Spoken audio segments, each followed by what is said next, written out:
Columbus discovered America in 1492. But people already lived there. How can you discover a place where someone's already been? Discovery means you learn about it for the first time. For Europeans, it was new. For the natives, it was home. So if I found a hidden room in my house, I'd be discovering it too. Exactly. That's how learning works, through questions and conversation.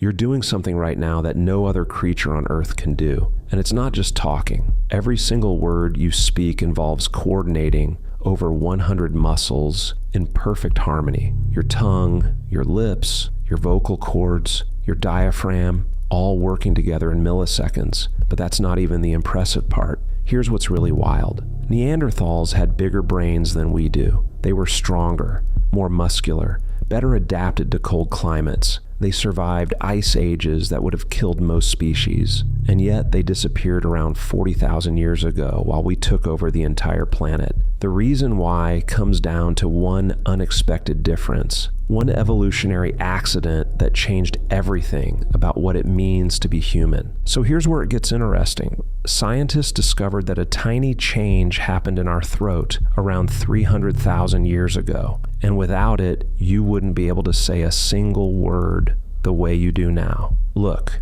your larynx, your voice box, sits lower in your throat than any other primates. If you put your hand on your throat and swallow, you can feel it move. That position is unique to adult humans. At first, this seems like terrible design. In fact, it is terrible design in some ways. This lower position means you can choke on food easily. So why would evolution keep such a dangerous feature? Why would natural selection favor a trait that literally kills people? Because this design flaw gave you something no other species on Earth has, the ability to make dozens of distinct sounds with incredible precision. Neanderthals, they likely had higher larynxes positioned more like other primates, which means they physically couldn't produce the range of sounds you can. Evolution kept this trait that literally kills people because the benefits massively outweighed the risks. The ability to communicate complex ideas with precision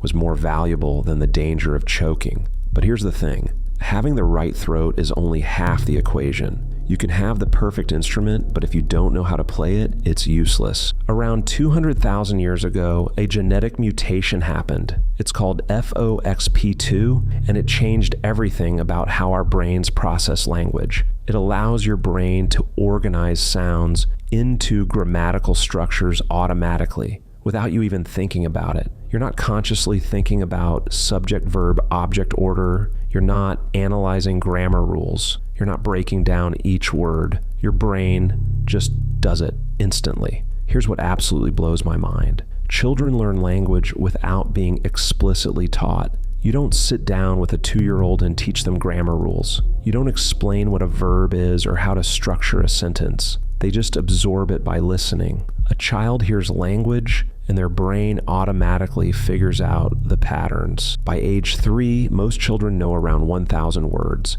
By age 5, it's closer to 10,000. That's learning multiple new words every single day, plus all the grammar rules to use them correctly. And they do this while also learning to walk, control their emotions, and not put everything in their mouths. It's not a skill like riding a bike or playing piano. It's something your brain is physically built to do from birth. It's baked into your neural architecture the same way breathing is baked into your brainstem. Once we could speak complex language, we gained an ability that made us nearly unstoppable. And here's the twist. It has nothing to do with being inherently smarter than other species. Language allowed you to share knowledge that you didn't personally experience. You can describe a hunting technique to someone who's never even seen the animal. You can explain what to watch out for, what mistakes to avoid, what strategies work best, and what someone else tried that failed miserably. You can transfer decades of experience in a single conversation.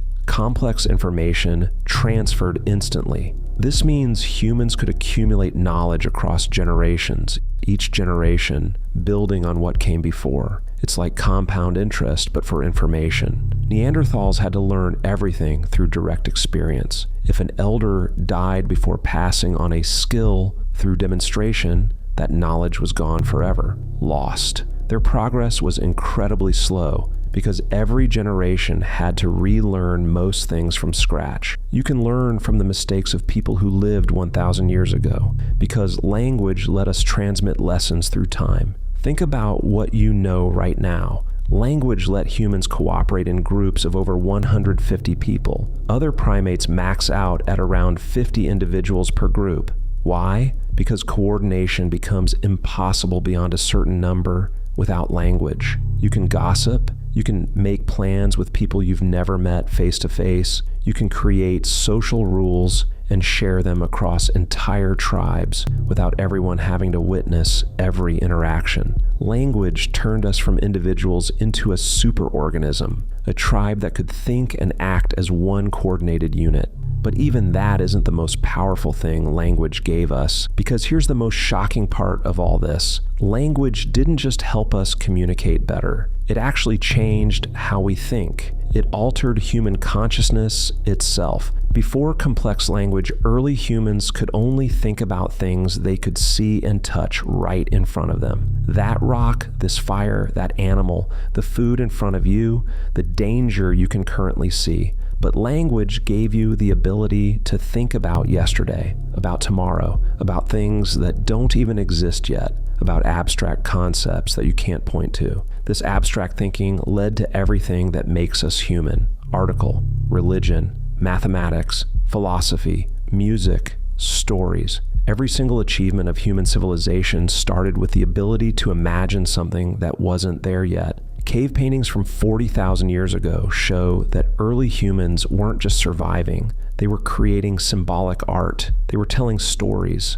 They were thinking about meaning and purpose. You don't paint on cave walls unless you can think abstractly about communicating ideas to others. Neanderthals made tools, pretty good ones actually, stone hand axes, spear points, scrapers, but those tools barely changed for 100,000 years. Think about that. 100,000 years of making essentially the same hand axe with minimal improvements. Why? Because they couldn't imagine improvements they hadn't seen before. They couldn't think, what if we made it thinner here? Or what if we attached it to a longer handle? Innovation requires abstract thinking. But once humans could say, what if we tried this instead? Innovation exploded. Tools got better every few generations, strategies got smarter, society got more complex. We went from stone tools to the internet in about 10,000 years. So here's what all of this means. Every conversation you have, every text message, every phone call, every video you watch, every book you read is using an evolutionary superpower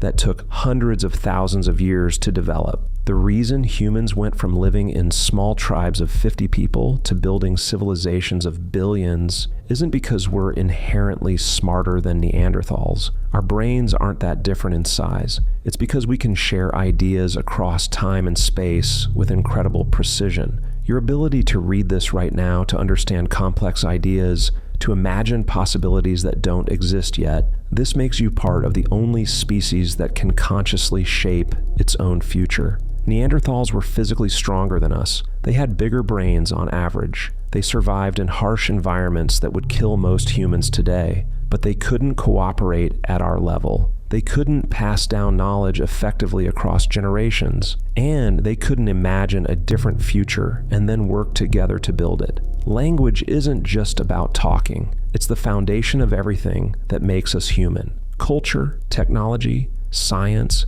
society, law, government, education. Every single thing we've built as a species, from the pyramids to the internet, started with the ability to share an idea with someone else. Next time you have a conversation with someone, take a second to appreciate what's actually happening. You're using the single most powerful tool evolution ever created.